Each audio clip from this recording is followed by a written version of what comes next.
So we've been talking about how all of our boxes are set up for chrome sockets. They all are. I know we got a lot of people that hate that, and I get it. Milwaukee changed the game when they came out with that 1/2 inch impact. They really did. So what we've done, I just sent $3,000 worth of gray pneumatic sockets up.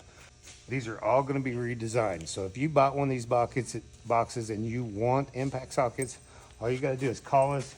You can pop this tray out. It's riveted on through the back. You can pop this tray out, set your new one in, push it back in. You'll have to pry this out, rivet it back on there, and you got impact sockets. Give me a call as soon as they're available. We'll be shipping them out.